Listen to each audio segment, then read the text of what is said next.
ইল্লাল্লাহু মুহাম্মাদুর রাসূলুল্লাহ সাল্লাল্লাহু আলাইহি ওয়াসাল্লাম। ঐতিহ্যবাহী গাজীপুর জেলার অন্তর্গত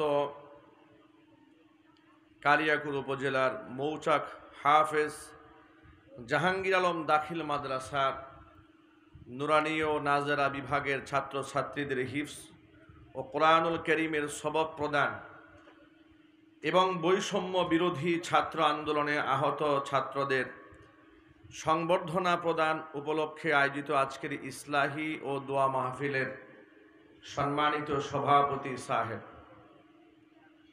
আমন্ত্রিত হাজারাত উলামায়ে কেরাম, মুরব্বিয়ানে আযম, অত্র এলাকা এবং পার্শ্ববর্তী এলাকার বিভিন্ন প্রান্ত থেকে ছুটে আসা দিন দরদি, ইমানদার, পরহেজগার, মুত্তাকি মুসলিম ভাইরা, পর্দার অন্তরালে অবস্থানরত আমাদের সকলের শ্রদ্ধাভাজন পর্দানিশীন মা এবং বোনেরা, মহান আল্লাহ রব্বুল আলামিনের দরবারে আলিশান লাখ কোটি শুকরিয়া আদায় করছি যে মহান মুনিব আমাদেরকে এই প্রতিকূল পরিবেশের মধ্যেও কোরআনে কারীমের ইসলাহি মাহফিল আমাদেরকে বসে কোরআন সুন্নাহ থেকে আলোচনা করার, শোনার সুযোগ করে দিয়েছেন। এজন্য আপনারা খুশি না বেজার? কম না বেশি? উচ্ছ্বসিত কণ্ঠে, খুশি মনে, মন প্রাণ উজাড় করে আল্লাহ পাকের শেখানো ভাষায় শুকরিয়া আদায় করছি। জবান ছেড়ে দিয়ে সকলে একযোগে বলছি আলহামদুলিল্লাহ। রব্বানা লাকাল হামদ হামদান কাসীরা তাইয়িবান মুবারাকান ফীহি। রব্বানা লাকাল হামদু কামা ইয়ানবাগি লিজালালি ওয়াজহিকা ওয়া আযীমি সুলতানিকা। আল্লাহ রাব্বুল আলামিনের দরবারে আলোচনা শুরুতেই দোয়া করছি। আজকে এমন একটি সময় আমরা কোরআনের ময়দানে বসে আছি যে মুহূর্তে আমাদের বাংলাদেশের নোয়াখালী, লক্ষ্মীপুর, ফেনী, কুমিল্লা বিরাট একটা অঞ্চল পানির নিচে প্লাবিত হয়ে আছে। আজকের এই মাহফিলটি যদি অনেক আগে থেকেই পূর্ব নির্ধারিত ডেট না হতো, কর্তৃপক্ষকে আমি আগে থেকেই বলতাম যে প্রোগ্রামটা ক্যান্সেল করে দেন, আমরা পরবর্তীতে সময় কথা বলবো। যেহেতু ডেটটা একবার চেঞ্জ হয়েছে, আবার নতুন করে ডেট করা হয়েছে। একমাত্র যেহেতু জরুরতান কাজ আমাদের করতে হয়, আর এখানে হাফেজ ছাত্রদের সবক প্রদান করা হচ্ছে, মাদ্রাসার প্রাতিষ্ঠানিক একটা রূপ এটা। আহত ব্যক্তিদেরকে সংবর্ধনা দেওয়া হচ্ছে, দোয়ার আয়োজন করা হচ্ছে। যেহেতু দোয়া এটা একটা শক্তি, আমি পরক্ষণ অনুধাবন করলাম যে এতগুলো মানুষ মিলেও যদি আমরা বন্যার্ত মানুষের জন্য আল্লাহর কাছে দোয়া করি, আল্লাহর কাছে সাহায্য প্রার্থনা করি, মহান রব এই পানি থেকে বানভাসী মানুষদেরকে হেফাজত করে দিতে পারেন। ঠিক কিনা বলেন? এই জন্য হৃদয়ের গভীর থেকে আমরা প্রথমত আল্লাহর কাছে দোয়া করছি বানভাসী মানুষের জন্য। আল্লাহ পাক যেন বন্যার্ত বাংলাদেশের সকল শ্রেণী পেশার মানুষকে, আল্লাহর সৃষ্টির সকল প্রাণীকুলকে এই বন্যা থেকে হেফাজত করেন।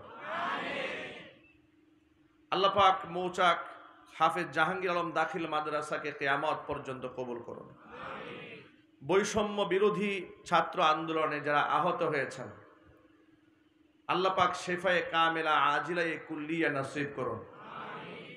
যারা শাহাদত বরণ করেছেন, জীবন বিলিয়ে দিয়েছেন, আল্লাহ পাক ইমানের সাথে দেশপ্রেম নিয়ে যারা লড়াই করেছে, আল্লাহ পাক তাদেরকে শহীদি মর্যাদা দান করুন। যে সমস্ত গার্জিয়ানরা সন্তান হারিয়েছে, আল্লাহ পাক তাদেরকে সবরে জামিল দান করুন। দেশ স্বাধীন হওয়ার পরে আজকে আমাদের প্রথম কোরআনে কারীমের ওপেন ময়দানের মাহফিল। দেশ স্বাধীন হওয়ার পরে যে আমাদের অনুভূতি, যে আজকে মাইকের সামনে আমরা বসেছি, কোরআন সুন্নাহ থেকে প্রাণ খোলা কথা আমরা বলবো, আমাদের হৃদয়ের মধ্যে সামান্যতম কোনো বাধা নাই, কোনো দ্বিধা নাই। জালেম স্বৈরাচারী শাসক ক্ষমতায় চিরদিন টিকে থাকার জন্য ফেরাউনের মতো সব অবলম্বন করেছিল, কিন্তু আল্লাহ রাব্বুল আলামিন যার টার্গেট ছিল যে স্বৈরাচারীর 41 সাল পর্যন্ত থাকবে, 24 সালে এসেই সেই নৌকা ডুবে গেছে। তারা এত কষ্ট দিয়েছে দেশের মানুষকে, ছোট্ট ছোট্ট বাচ্চারা ওদেরকে লানত করেছে। আমরা একসময় হতাশ হতাম, ইয়াং জেনারেশনকে নিয়ে খুব শঙ্কিত ছিলাম। বাচ্চাদের সিলেবাসগুলোকে ধ্বংস করে দেওয়া হয়েছে, শিক্ষাঙ্গনগুলোকে একেবারে শেষ করে দেওয়া হয়েছে। কাফের বেঈমানদের দাসত্বের শৃঙ্খলে আমাদেরকে আবদ্ধ করে দেওয়ার জন্য তাদের পা চাটা গোলামেরা শিক্ষাঙ্গন থেকে ইসলামকে একেবারে ঝাঁটা পিটাই করে বিদায় করে দিয়েছিল। অহেতুক কর্মকাণ্ড বাচ্চাদেরকে দিয়ে করিয়ে মূল শিক্ষা দর্শন থেকে বাচ্চাদেরকে সরিয়ে দেওয়া হয়েছে। ক্লাস 8-9 এর বাচ্চাদেরকে শেখানো হয়েছে এটার নাম ট্রাক, এটার নাম বাস, এটার নাম আলু, এটার নাম ভর্তা। কথা বলে না, ঠিক কিনা বলে? এর চেয়ে হাস্যকর, এর চেয়ে লজ্জাস্কর বিষয় আর কি হতে পারে? বাচ্চাদেরকে উগান্ডার মানুষেরা নাচে কেমনে সেটা প্র্যাকটিক্যাল দেখানো হতো। জিঙ্গালালা হু হু, কথা বলে, এর নাম শিক্ষা ব্যবস্থা। সমকামিতা, ট্রান্সজেন্ডার, শারীরিক শিক্ষা, নানা হেডলাইন দিয়ে দিয়ে বাচ্চাদেরকে নির্লজ্জ বানিয়ে দেওয়ার জন্য সব পায়তারা তারা ইতোমধ্যে গ্রহণ করেছিল। দেশের শ্রেষ্ঠ সন্তান আলেমদেরকে আসামির কাঠগড়ায় দাঁড় করিয়ে কোমরে রশি দিয়ে হাতে পায়ে শিকল লাগিয়ে এরপরে তাদেরকে টেনে টেনে বেইজ্জত করে আদালতে হাজির করা হয়েছে। অসংখ্য আলেমদেরকে তারা গুম খুনের মাধ্যমে দুনিয়া থেকে বিদায় করে দিয়েছে।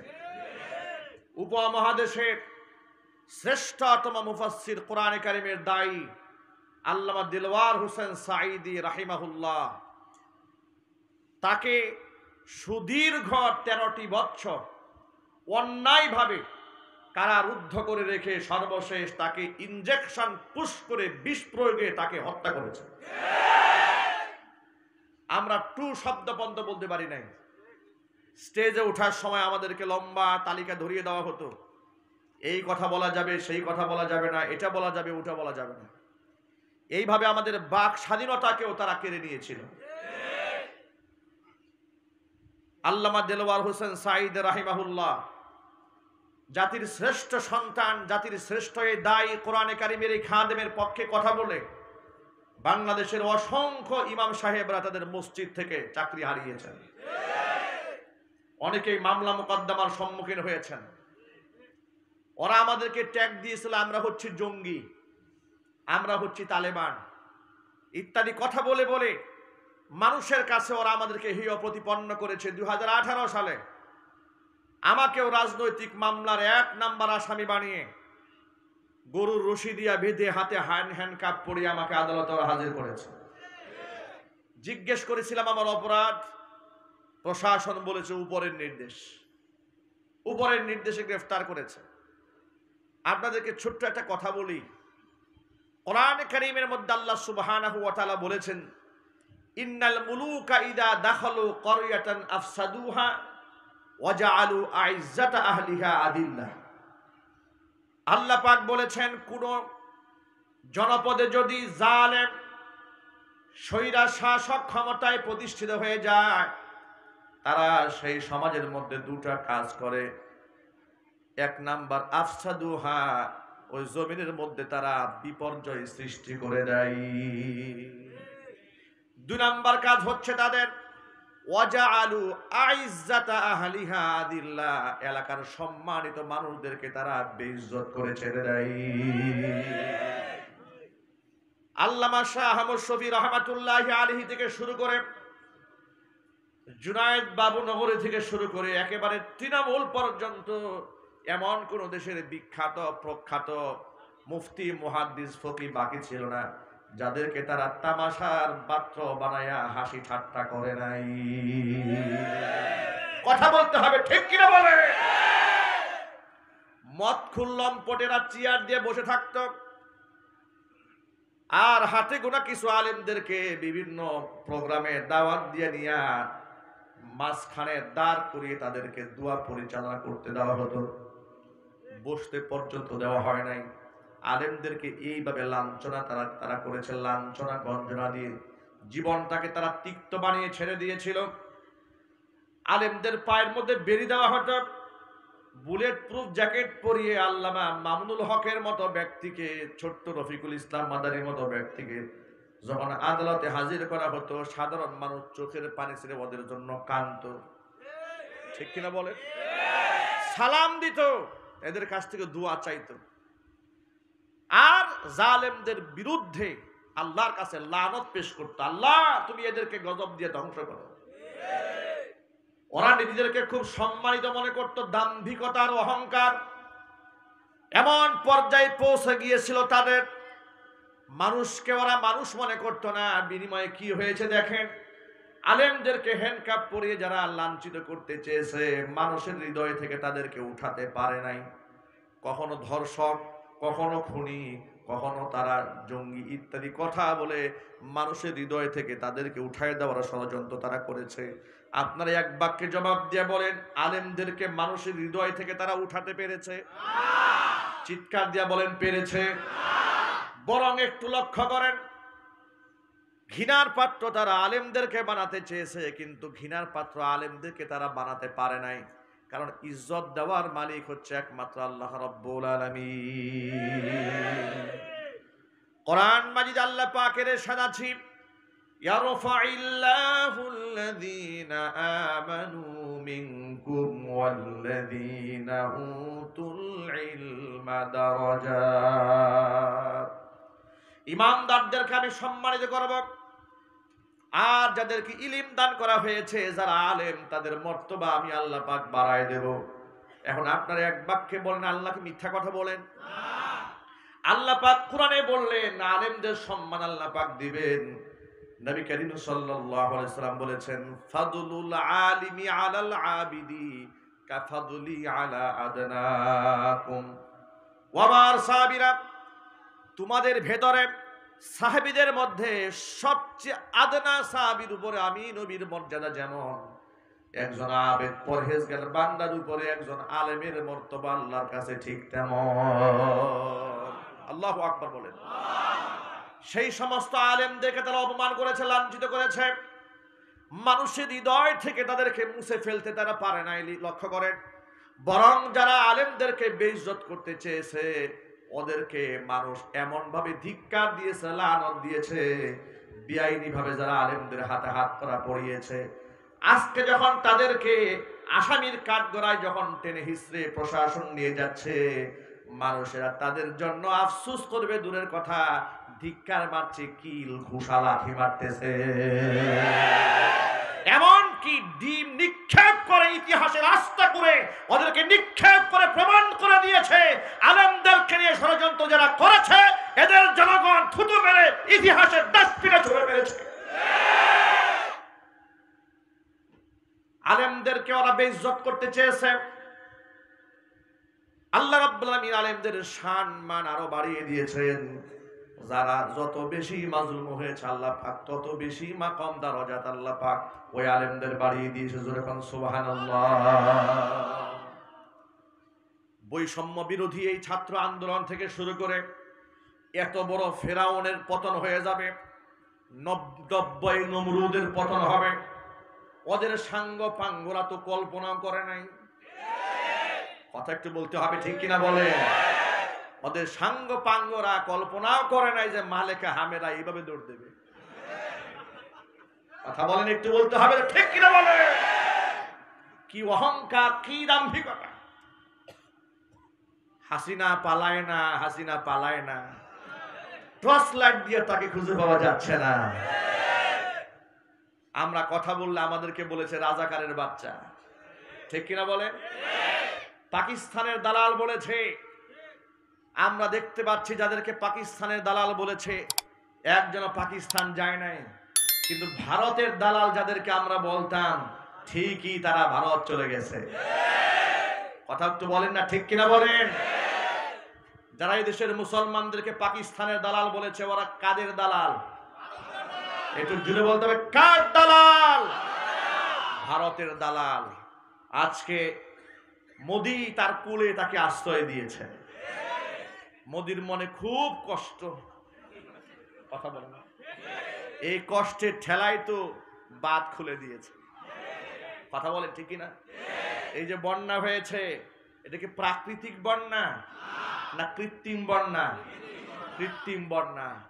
নদীর স্বাভাবিক একটা স্রোত আছে, আপনারা নদী শাসন করেছেন, বিভিন্ন জায়গায় বাঁধ তৈরি করেছেন, একসাথে সবগুলা বাঁধ খুলে দিয়ে আজকে দেশের অসংখ্য মানুষদেরকে আপনারা মৃত্যুর কুলে ঠেলে দিয়েছেন।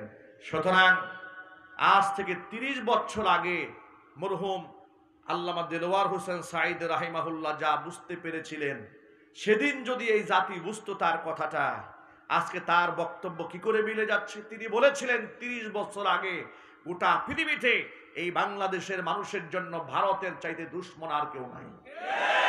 কথা বলেন ঠিক কিনা? আজকে সেই কাফের বেঈমানদেরকে তারা বন্ধু বানিয়েছিল। কাফের বেঈমানদেরকে বন্ধু বানিয়ে এদেশের মুসলমানদেরকে নির্যাতন করেছে। দেখুন এদেশের মন্দিরগুলা মুসলমানরা পাহারা দিয়েছে, ঠিক কিনা বলেন? মাদ্রাসার ছাত্ররা মুফতি মুহাদ্দিসেরা আলেম ওলামারা রাত জেগে মন্দির পাহারা দিয়েছে। আর এই নিমক হারাম জাতি কাঁটাতারের বেড়ার কাছে গিয়ে, ভারতের কাছে গিয়ে বলছে, আহারে আমাদের সব শেষ হয়ে গেছে, আমরা ওদের পাহারাদারি করি। আর এই নিমক হারামেরা বলে আমরা নাকি ওদের বাড়ি ঘর আগুন দিয়ে পুড়িয়ে দেই। চিৎকার দিয়ে এখন নাউজুবিল্লাহ, আরো যদি বলেন নাউজুবিল্লাহ। সুতরাং বৈষম্য বিরোধী ছাত্র আন্দোলনে এই জাহাঙ্গীর হুজুরের মাদ্রাসারও এক ছাত্র দেখেছি মারাত্মকভাবে আহত হয়েছে, ক্ষতবিক্ষত হয়েছে। পুলিশরা ডেকে নিয়ে এদের বুকের মধ্যে গুলি চালিয়েছে। সুতরাং তারা এদেরকে গুলির নির্দেশ দিয়েছে। এ অসংখ্য মানুষকে হত্যার নির্দেশদাতা স্বৈরাচারী ডাইনি বর্তমান প্রজন্মের ফেরাউন শেখ হাসিনা। আওয়াজ দিয়ে বলতে হবে, ঠিক কিনা? শাপলা চত্বরের গণহত্যাকারী এই স্বৈরাচারী হাসিনা জাতীয় সংসদ ভবনে দাঁড়িয়ে বলেছে শাপলা চত্বরে নাকি কোনো গুলাগুলির ঘটনা সেদিন ঘটে নাই। হেফাজতের কর্মীরা গায়ে রং মেখে শুয়ে অভিনয় করেছে, পুলিশ দেখে দৌড় দিয়েছে। শহীদদের রক্তের সাথে এমন তামাশা যে করতে পারে, আল্লাহর কসম আমি তাকে মানুষ মনে করি না। হেফাজতের অসংখ্য মানুষকে নির্মমভাবে যার ওয়ার্ডারে খুন করা হয়েছে, সেই স্বৈরাচারীর নাম হচ্ছে শেখ হাসিনা। কথা বলেন ঠিক কিনা বলেন? এরপরে বিডিআর বিদ্রোহের নামে শ্রেষ্ঠ সন্তান সেনাবাহিনী বড় বড় অফিসারদেরকে হত্যা করেছে, যার নির্দেশে তার নাম শেখ হাসিনা। আয়না ঘর বানিয়ে অসংখ্য মানুষকে নিদারুণভাবে 10 বছর 12 বছর পাশবিক নির্যাতন করে এমন কষ্ট দিয়েছে যে ফেরাউন আর নমরুদ মানুষকে এত কষ্ট দেয় না যত কষ্ট দিয়েছে এই নব্য ফেরাউন হাসিনা।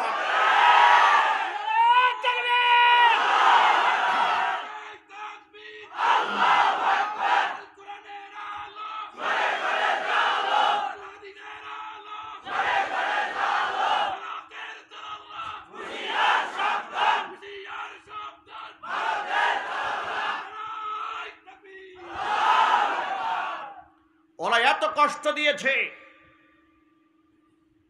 জাহান্নামের ভেতরে জাহান্নামীকে যে সাজা দেওয়া হবে লা ইয়ামুতু ওয়ালা ইয়াহইয়া, কোরআনের মধ্যে এসেছে, ওরা মরবেও না ওদের বাঁচবেও না।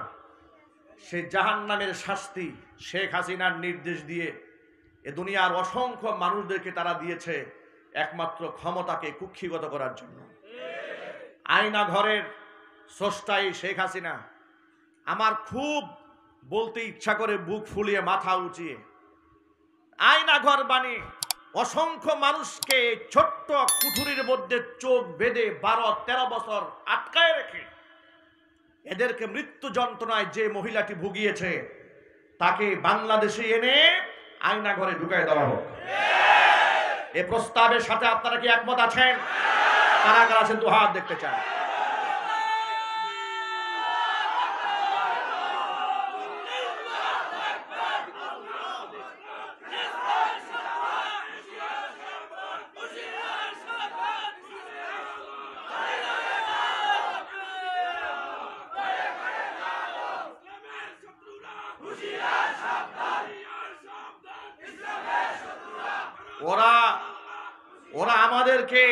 ওরা আমাদেরকে 16টা বছর স্বাধীনভাবে কথা বলতে দেয়নি। এক একটা মসজিদের মিম্বার গুলাকে ওরা মাজলুম বানিয়ে রেখে দিয়েছিল, খতিব সাহেবদের মুখে তালা লাগিয়ে দিয়েছিল। আমার অসংখ্য মাহফিল এই গাজীপুর জেলাতে ওরা 144 ধারা জারি করে বন্ধ করে দিয়েছিল। ইতিহাস ভুলে যায় নাই। যেদিন মাহফিল, আগের দিন থানা থেকে পুলিশ গিয়া মাহফিল বন্ধ করেছে। আমরা নাকি উস্কানিমূলক কথাবার্তা বলি, তার বিরুদ্ধে উস্কানি দিয়েছে। আপনারা বলেন, আমাদের 16 বছরের বয়ান এখনো রেকর্ড আছে। উস্কানি কাদের বিরুদ্ধে দিয়েছি? যখন দেখেছি জাতীয় সংসদে দাঁড়িয়ে কোরআনের বিরুদ্ধে কথা বলেছে, যখন দেখেছি আলেমদেরকে মাজলুম করে নির্যাতন চালাচ্ছে, বিনা অপরাধে বছরের পর বছর আলেমদেরকে যেখানে কারারুদ্ধ করে রেখেছে, আলেমদের পক্ষ হয়ে কথা বলেছি। এটা ছিল আমাদের ইমানি দায়িত্ব। যখন দেখেছি মুসলিমদের ট্যাক্সের টাকায় পরিচালিত ঢাকা বিশ্ববিদ্যালয়ে পূজা অর্চনা হয়, ইফতার মাহফিল করতে দেওয়া হয় না, প্রতিবাদ জানিয়েছি। যখন দেখেছি শাহবাগের মধ্যে রাষ্ট্রের পক্ষ থেকে টাকা দিয়ে নাস্তিক এবং বেঈমানদেরকে তুষামত করে ডেকে এনে জামাই আদরে লালিত পালিত করে মুসলিমদের মধ্যে ফাটল তৈরি করা হচ্ছে, তাদের বিরুদ্ধে আমরা কথা বলেছি। রাজীবের মতো কুখ্যাত নাস্তিক আল্লাহর নবী সাল্লাল্লাহু আলাইহি সাল্লামকে চরিত্রহীন বলে গালি দিয়েছিল। এই কুখ্যাত বদমাশকে দেশের সূর্য সন্তানেরা যখন হত্যা করেছিল, তখন এই শেখ হাসিনার নেতৃত্বে কাফের বেঈমানদেরকে খুশি করার জন্য তাকে দ্বিতীয় মুক্তিযুদ্ধের প্রথম শহীদ হিসেবে জাতীয় সংসদে আখ্যা দেওয়া হয়েছিল। আল্লাহর নবীকে গালি যারা দিয়েছে, তাকে যদি দ্বিতীয় মুক্তিযুদ্ধের শহীদ কেউ বলে, আল্লাহর কসম সে কাফের, মুরতাদ, কোনো সন্দেহ নাই। এ সমস্ত কথা বলার কারণে আমাদেরকে ট্যাগ দিয়েছে মৌলবাদ, ট্যাগ দিয়েছে জঙ্গিবাদ। এই নাটকের অবসান হয়েছে। কিছুদিন আগে গাজীপুরে এক ঊর্ধ্বতন পুলিশ কর্মকর্তা আমাদেরকে বলেছে ডেকে নিয়ে, হুজুর, গোটা বাংলাদেশে যত জঙ্গির ঘটনা দেখেছেন, বিভিন্ন বাড়ি ঘরে হানা দিয়েছে, চতুর্দিক পুলিশ ঘেরাও করে ধরেছে, যত যা দেখেছেন জঙ্গির নামে যা হয়েছে সব নাটক এবং মিথ্যা কথা, সব সাজানো। শুধুমাত্র পশ্চিমাদেরকে তারা দেখিয়েছে আমরা এই দেশে জঙ্গি দমন করি। জঙ্গি দমনের নামে অসংখ্য নিরীহ, নিষ্পাপ, নিরপরাধ মানুষদেরকে তারা ফাঁসির মঞ্চে মঞ্চায়িত করেছে। কথা বলতে হবে, ঠিক কিনা বলেন? তারা আমাদেরকে জানাজার নামাজের স্বাধীনতা এই অধিকারটুকু তারা আমাদের কাছ থেকে কেড়ে নিয়েছিল। মরহুম দেলওয়ার হোসেন সাইদ রাহিমাহুল্লাহর জানাজার নামাজ ঢাকা শহরে পড়তে দেওয়া হয় নাই। একটু আওয়াজ দিয়ে বলেন, ঠিক কিনা বলেন? কি অপরাধ করেছিলেন তিনি? লক্ষ কোটি মানুষ চোখের পানি ছেড়ে তার জন্য কেঁদেছে, জানাজায় সামিল হওয়ার জন্য বুক ফাটা আর্তনাদ করেছে। শত কিলোমিটার পথ লোকেরা গাড়ি দিয়ে সেখানে চলে গেছে।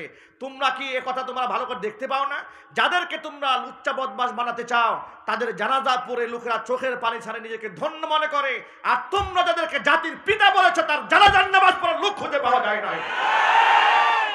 সুতরাং স্বৈরাচারীরা শিক্ষা গ্রহণ করো। আগামী প্রজন্মকে বলবো, বৈষম্য বিরোধী ছাত্র আন্দোলনে যারা নেতৃত্ব দিয়েছিলেন, আল্লাহর কাছে তাদের জন্য দোয়া করছি। যারা দেশকে এগিয়ে নিয়ে যাচ্ছে, দায়িত্ব গ্রহণ করেছে, হৃদয়ের গভীর থেকে তাদের জন্য আল্লাহর কাছে দোয়া করি।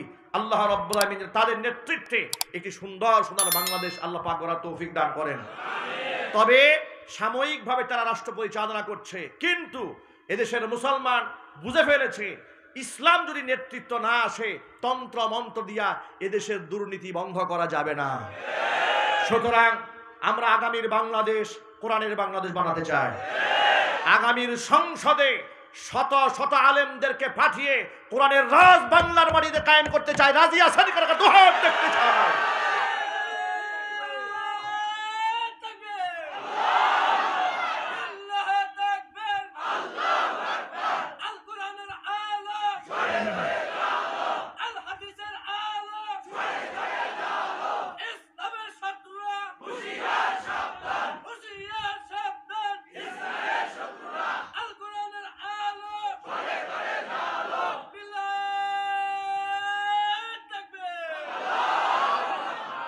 আমার প্রিয় ভাইরা, কোরআন মাজিদ আল্লাহ পাক কত জায়গার মধ্যে নমরুদের ঘটনা, ফিরাউনের ঘটনা, আবু জাহালের ঘটনা, উতবা সাইবা ওয়ালিদ ইবনুল মুগিরার ঘটনা, এত কাহিনী আল্লাহ পাক কোরআনের মধ্যে শুধু এই জন্য টেনেছেন যাতে করে জালেমরা এখান থেকে শিক্ষা গ্রহণ করে।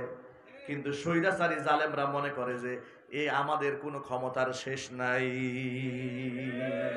ঠিক কিনা বলেন? কোরআনে মাজিদ আল্লাহ বলছেন, ওয়াসায়ালামুল্লাযীনা যালামু আইয়া মুনকালাবিন ইয়ানকালিবুন। জালেমরা অচিরেই জানতে পারবে তাদের গন্তব্য কোথায়। মনে রেখো, তোমরা এ কথা মোটেও চিন্তা করো না, তোমরা যা করছো আমি আল্লাহ পাক দেখতে পাই না। ইন্নাল্লাহা লা ইয়াখফা আলাল্লাহি শাইউন ফিল আরদি ওয়ালা ফিস সামা। আসমান জমিনে কোনো কিছু আমি আল্লাহর কাছে লুকায়ে থাকে না, সব কিছু আমি আল্লাহ পাক দেখতে পাই। জোরে কোন সুবহানাল্লাহ। ও যুবক ভাইরা আমার, আজকে যে অসংখ্য উলামারা রক্ত দিলেন, জেল খাটলেন, জরিমানা দিয়েছেন, তাই বলে আলেমরা ঠকে যায় নাই। আপনারা দেখেন, আলেমরা নিজেরা নির্যাতিত হয়েছে, নিপীড়িত হয়েছে, কিন্তু আলেমরা দেশ ছেড়ে পালায় নাই। কথা বলেন।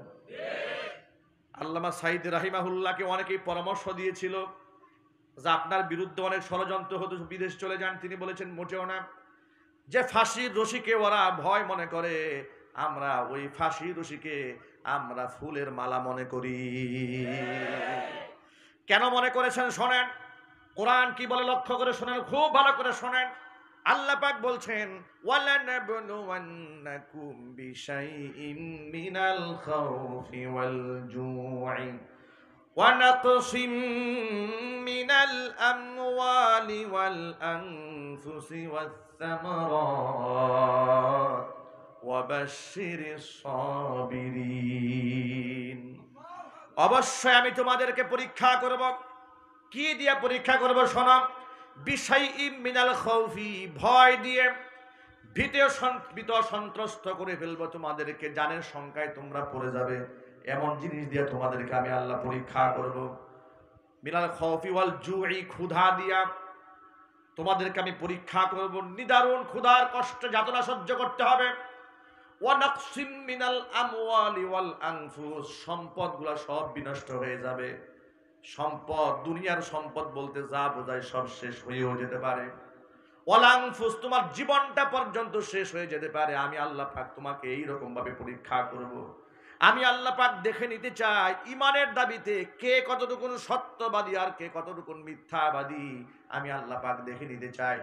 কোরআন মাজিদে সূরা আনকাবুতের মধ্যে 2 নম্বর আয়াতে আল্লাহ পাক বলছেন, হাসিবান নাসু আইয়ুতরাকু আইয়াকুলু আমান্না ওয়া হুম লা ইফতানুন। মানুষকে মনে করেছে নাকি, এটা কি মানুষের ধারণা করে বসে আছে নাকি তারা শুধু বলবে আমান্না, ঈমান আনলাম, ঈমান এনেছি, আর তাদেরকে ছাড় দিয়ে দেওয়া হবে? এটা কি মানুষের ধারণা নাকি? অথচ ওয়ালাকাদ ফাতান ওয়া হুম লা ইফতানুন, এদেরকে পরীক্ষা করা হবে না, এটা কি তাদের ধারণা? ওয়ালাকাদ ফাতান্নাল্লাযীনা মিন ক্বাবলিহিম, অথচ তাদের পূর্বে দুনিয়াতে যারা এসেছিল এদের সকলের কাছ থেকে আমি আল্লাহ পাক পরীক্ষা গ্রহণ করেছি, যাতে করে আমি আল্লাহ পাক দেখে নিতে পারি। ফালা ইয়ালামান্নাল্লাহুল্লাযীনা সাদাকু ওয়া লা ইয়ালামান্নাল কাযিবিন। আমি আল্লাহ পাক শুধু দেখে নিতে চাই ইমানের দাবিতে কে সত্যবাদী আর কে মিথ্যাবাদী। জোরে জোরে বলেন সুবহানাল্লাহ। এই জন্য আলেমরা দেশ ছেড়ে পালিয়ে যায় না, জেল জরিমানা বরদাস্ত করতে পারে। কিন্তু আলেমরা যারা কষ্ট দেয় তারা মানুষের কাছে দরবেশ সেজে থাকে, বিপদ দেখলে দাড়ি কামাইয়া চোর বাটপার সেজে পালাইয়া যাওয়ার চেষ্টা চালায়। কথা বলেন ঠিক কিনা বলে?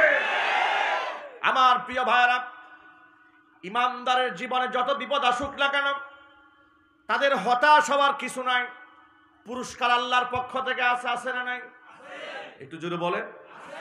আল্লাহর পক্ষ থেকে পুরস্কার আছে, হতাশ হওয়ার কিছু নাই, নিরাশ হওয়ার কিছু নাই। আল্লাহর পক্ষ থেকে বিনিময় আল্লাহ পাক দেবেন। আল্লাহ রাব্বুল আমিন বলেছেন, ইয়া আইয়ুহাল্লাযীনা আমানুস্তাঈনু বিস-সাবরি ওয়াস-সালাহ ইন্নাল্লাহা মা'আস-সাবিরিন। ও ঈমানদাররা, ইস্তাঈনু বিস-সাবরি ওয়াস-সালাহ, আমি আল্লাহর কাছে সাহায্য প্রার্থনা করো দুইটা জিনিসের মাধ্যমে, একটা হচ্ছে ধৈর্য আর একটা হচ্ছে নামাজ। ধৈর্য এবং নামাজের বিনিময়ে আমি আল্লাহর কাছে তোমরা সাহায্য চাও। ধৈর্য ধারণ করতে হবে, নামাজের মাধ্যমে সাহায্য চাবো কার কাছে? সবাই যদি বলুন না, কার কাছে? আল্লাহর কাছে সাহায্য চাবো। হতাশ হওয়া যাবে না, নিরাশ হওয়া যাবে না, অস্থির হওয়া যাবে না। সাহাবায়ে কেরামের মতো পবিত্র মানুষের জীবনে যদি এত মুসিবত আসতে পারে, আম্বিয়া আলাইহিমুস সালাতু ওয়াস সালাম তারা ছিলেন বেগুনা মাসুম, যাদের কোনো গুনাহ স্পর্শ করে নাই, তারা যদি রক্তাক্ত হতে পারেন, দ্বিখণ্ডিত হতে পারেন, শহীদ হয়ে যেতে পারেন, আল্লাহ নবী সাল্লাল্লাহু আলাইহি ওয়াসাল্লাম পর্যন্ত ক্ষত বিক্ষত হতে পারেন, তাহলে আমাদের মতো গুনাহগার বান্দারা একটু আঘাত প্রাপ্ত হলেই কেন আমরা হতাশ হব? আমাদের অবস্থাতে এমন হয়েছে, সামান্য একটু জ্বর সর্দি কাশি হলেই অস্থির হয়ে যাচ্ছি, ঠিক কিনা বলেন? সামান্য একটু জ্বর সর্দি কাশি হলেই অনেক লোকেরা বলে ফেলে, এত নামাজ পড়ি, এত রোজা রাখি, এত হজ করি আর যাকাত দেই, মানুষদেরকে দান খয়রাত করি, আল্লাহ কি আমার ইবাদত কবুল করে না? আমার তো পেরেশানি দূরই হয় না। ওই যে সুদের ব্যবসা করে, ঘুষ খায়, মিথ্যা কথা বলে, ও তো বেশ আরামে আছে। আছে না নাই? যদি বলেন আছে না নাই? এগুলা হচ্ছে সাময়িক আরাম। কি আরাম এগুলো? সাময়িক আরাম। হাদিস শরীফের মধ্যে এসেছে, নবী করিম সাল্লাল্লাহু আলাইহি ওয়াসাল্লাম বলেছেন যে ইদা আরাদা বিআবদিহি খাইরান, আল্লাহ পাক যখন তার কোনো বান্দার কল্যাণ চান, ফাআজ্জালা লাহুল উকুবাতা ফিদ দুনিয়া, দুনিয়াতে তার শাস্তিকে আল্লাহ ত্বরান্বিত করেন। মানে দুনিয়াতে মানবীয় ত্রুটি বিচ্যুতি যা আছে, এটা তার সাবেক দুনিয়ার মধ্যে কিছু বিপদ আল্লাহ দেয়, দিয়ে তাকে দুনিয়া থেকে পবিত্র বানায় নেয়। পক্ষান্তরে যে ব্যক্তির অকল্যাণ আল্লাহ পাক চান, তার ব্যাপারে আল্লাহ পাক তাৎক্ষণিক তারে কোনো বিপদ দেয় না। বিপদ দিলে তো আগামীর মুসিবত সাইজের মাইটটা কম পড়ে যাবে। ফাআমসাকা আনহু বিল উকুবা, হাদিস শরীফে এসেছে, আল্লাহ নবী সাল্লাল্লাহু আলাইহি ওয়াসাল্লাম বলেছেন, আল্লাহ পাক তার থেকে শাস্তি দেওয়া থেকে বিরত থাকেন, পরে শাস্তি আল্লাহ পাক দেন না। কেন দেন না? হাত্তা ইউআফিয়াহু বিহি ইয়াউমাল কিয়ামা, যাতে করে কিয়ামতের দিন তারে পুষায়া মাইটটা দেওয়া যায়। কথা বলতে হবে, ঠিক কিনা? এই জন্য ইমানদারদের জীবনে যে বিপদগুলো আসে, এটা আল্লাহর পক্ষ থেকে রহমত। এখানে হতাশ হওয়ার কিছু নাই। দেখুন, কোরআন মাজিদের মধ্যে আল্লাহ সুবহানাহু ওয়া তাআলা বললেন, মাইয়ামাল সুআই ইউজযা বি, এই আয়াত নাজিল হলো। দুনিয়াতে সামান্যতম গুনাহ যদি কেউ করে, তার প্রায়শ্চিত্ত তাকে ভোগ করতে হবে।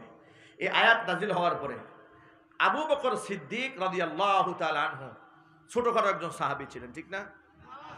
কি বলেন আপনারা? আবু বকরের মতো দামি সাহাবী আর কেউ ছিলেন? আল্লাহু আকবার বলেন। আল্লাহর নবী রাহমাতুল লিল আলামিন বলেছেন, আমি রাতের আধারে স্বপ্ন দেখেছি, পৃথিবীর সমস্ত নবীদের আমলনামায় এক পাল্লায় দেওয়া হয়েছে, এরপর আমি মুহাম্মদ সাল্লাল্লাহু আলাইহি ওয়াসাল্লামের আমলনামার এক পাল্লায় দেওয়া হলো। আমলনামা ওজন করা হলো, আমি দেখতে পেলাম তামাম পৃথিবীর সমস্ত নবীদের আমলনামার চেয়ে আমি মুহাম্মদ সাল্লাল্লাহু আলাইহি ওয়াসাল্লামের আমলনামার ওজনটাই ভারী হয়ে গেল। আল্লাহর হাবিব বলেন, এবার পৃথিবীর সমস্ত নেককার মানুষের আমলনামা এক পাল্লায় উঠে দেওয়া হলো। নবীদের পর্ববাদ, নবীরা তো আল্লাহ পাকের স্পেশাল বান্দা, বেগুনা মাসুম, তাদের সাথে পৃথিবীর সাধারণ কোনো মানুষের কোনো তুলনাই হয় না। জোরে বলেন আল্লাহু আকবার। এরপরে দুনিয়ার সমস্ত নেককার মানুষের আমলনামা এক পাল্লায় দেওয়া হলো, আর এক পাল্লায় আমার আবু বকরের আমলনামা উঠায় দেওয়া হলো। আমি দেখতে পেলাম তামাম পৃথিবীর সমস্ত মানুষের আমলনামার চাইতে আবু বকরের আমলনামার ওজনটাই ভারী হয়ে গেল। কারণ হচ্ছে আবু বকর সিদ্দিক রাদিয়াল্লাহু তাআলা আনহুর আমলে গোটা জীবনে এমন একটা রাত আছে, যে রাতের আমল তামাম পৃথিবীর সমস্ত মানুষের আমলনামার চাইতেও বেশি। সেই রাত হচ্ছে হিজরতের রাতে, নবী করিম সাল্লাল্লাহু আলাইহি সাল্লামের সঙ্গ গ্রহণ করে তিনি যখন পাহাড়ের গুহায় আল্লাহর হাবিব সাল্লাল্লাহু আলাইহি সাল্লামকে উরুর মধ্যে শুয়াই দিয়ে ঘুম পাড়িয়ে দিয়েছিলেন, গর্তের মুখগুলা নিজের গায়ের জামা ছিঁড়ে ছিঁড়ে বন্ধ করে দিয়েছিলেন, ছোট্ট এক ছিদ্রের মধ্যে পায়ের গুড়ালি দিয়ে চাপ দিয়ে ধরে রেখেছিলেন, বিষধর সাপ এসে পায়ে দংশন করেছিল, তিনি পা সরাচ্ছিলেন না। বিষের যন্ত্রণায় যখন চোখের পানি রাসূল পাক সাল্লাল্লাহু আলাইহি সাল্লামের চেহারা মোবারকের মধ্যে পড়েছিল, আল্লাহর হাবিবের ঘুম ভেঙে যায়। আবু বকর সিদ্দিকের দিকে তাকাই, দেখেন আবু বকরের চেহারা থেকে দরদর করে পানি পড়ছে। আল্লাহর নবী জিজ্ঞেস করেছিলেন, আবু বকর কেন কান্না করেন? নিশ্চয় আপনার সন্তানদের কথা আপনার মনে পড়েছে, স্ত্রীর কথা মনে পড়েছে, এলাকার কথা মনে পড়েছে। বলে না ও আল্লাহর হাবিব, যেদিন থেকে আপনার উপর ঈমান এনেছি সেদিন থেকে তামাম পৃথিবীর সব কিছুর চাইতে আপনার মহব্বত, আল্লাহর মহব্বত অন্তরে বেশি। তাহলে কেন কান্দেন? ইয়া রাসূলুল্লাহ, বিষধর সাপ আমার পায়ের মধ্যে দংশন করেছে, এই জন্য আমি কান্না করতেছি। হুজুর বললেন, কেন আমাকে প্রথমে ডাক দিলা না? তিনি বললেন, আমার উরুতে আল্লাহর হাবিব রাহমাতুল লিল আলামিন ক্লান্ত পরিশ্রান্ত হইয়া ঘুমায় পড়েছেন। আমার যদি বিশেষ যন্ত্রণায় মৃত্যু হয়ে যেত, হুজুরের ঘুমের মধ্যে আমি বেঘাত সৃষ্টি করতে পারতাম না। আল্লাহর হাবিব সাথে সাথে মুখ থেকে থুতু মুবারক বের করে লালাটা তার যেখানে সাপে দংশন করেছে সেখানে লাগাই দিলেন।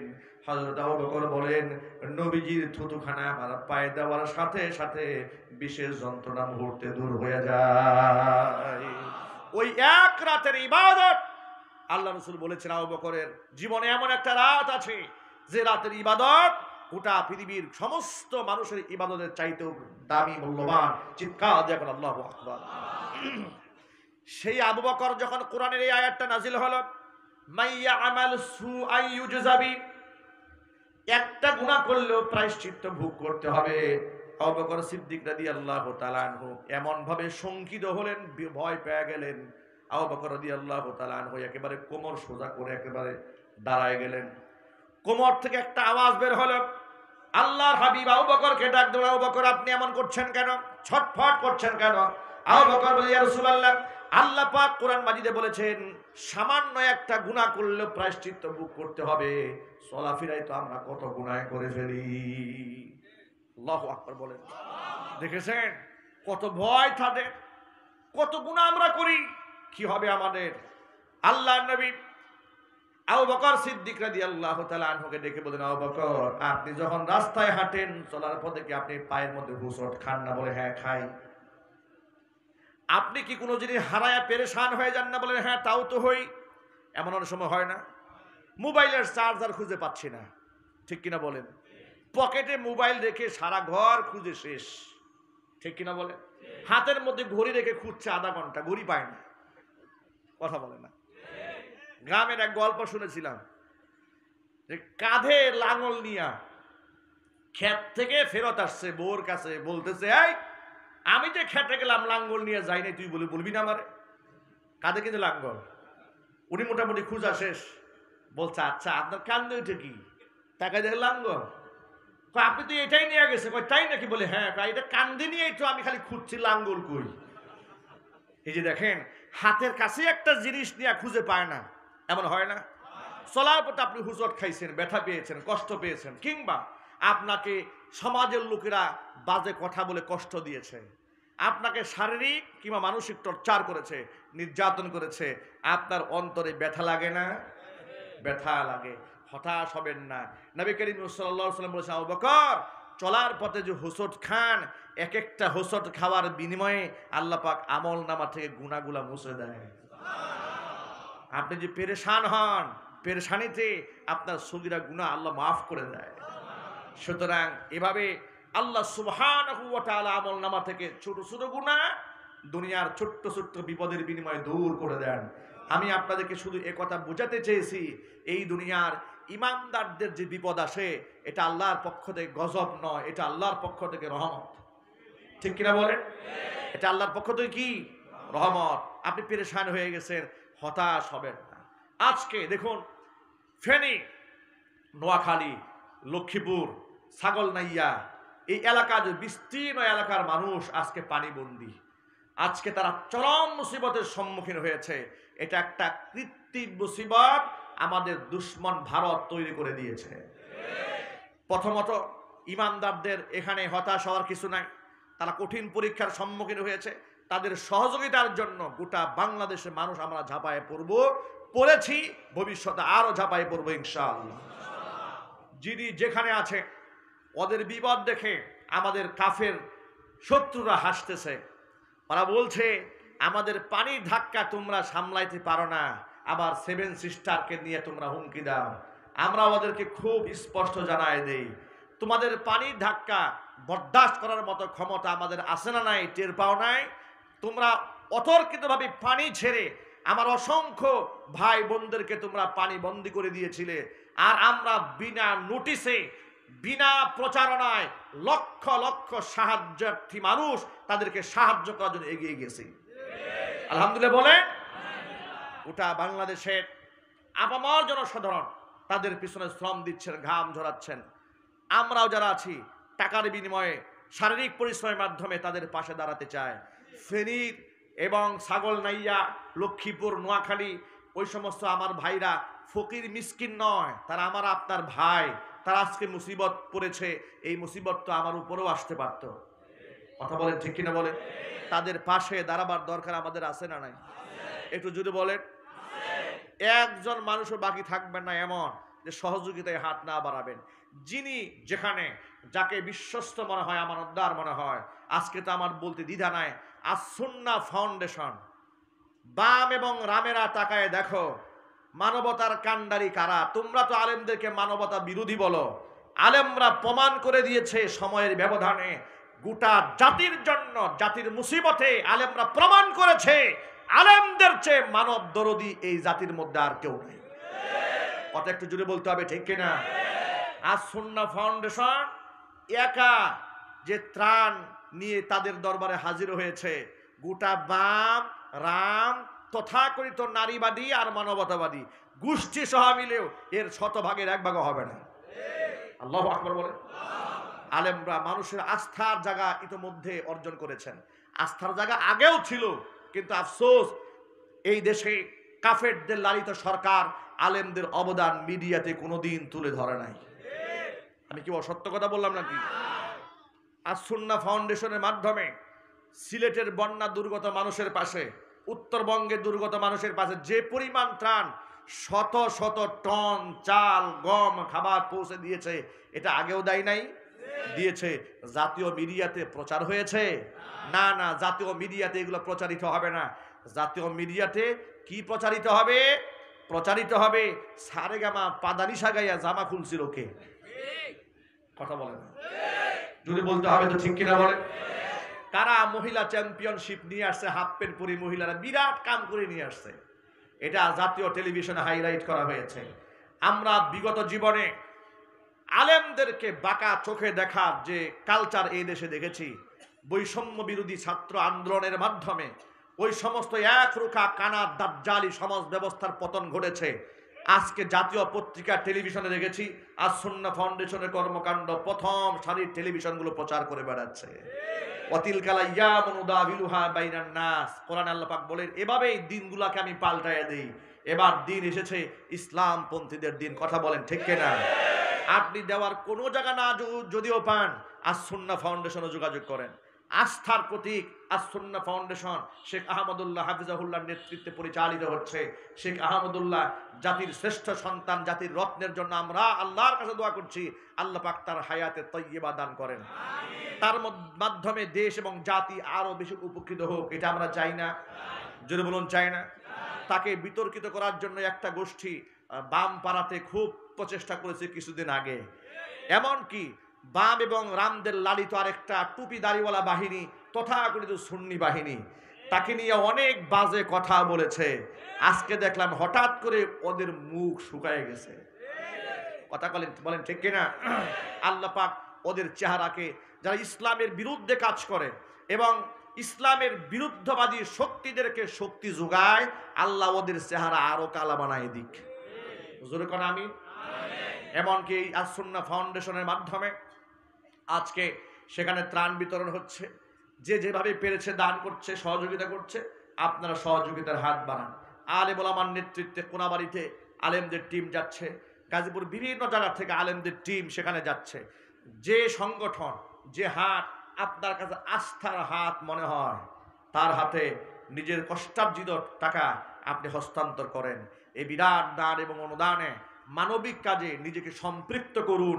আমরা দেখিয়ে দিতে চাই, আমাদের শত্রুরা আমাদের ধ্বংস করে দিতে চাইলেও আমরা হাত রেখে আমরা এদেশের মানুষকে মুক্ত করতে জানি।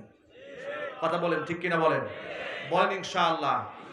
আরেকটা মেসেজ আপনাদেরকে দিয়ে দিই, ভারত যে আমাদের শত্রু, এতে কি সন্দেহ আছে আপনাদের? এত আসতে বললেন কেন? ওরা যে আমাদের শত্রু, আপনাদের সন্দেহ আছে?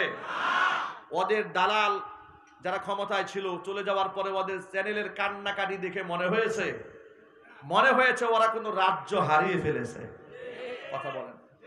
মনে হয় নাই বাংলাদেশের থেকে কোনো সরকার বিদায় হয়েছে, মনে হয়েছে ভারত তার কোনো এক রাজ্য হারিয়েছে।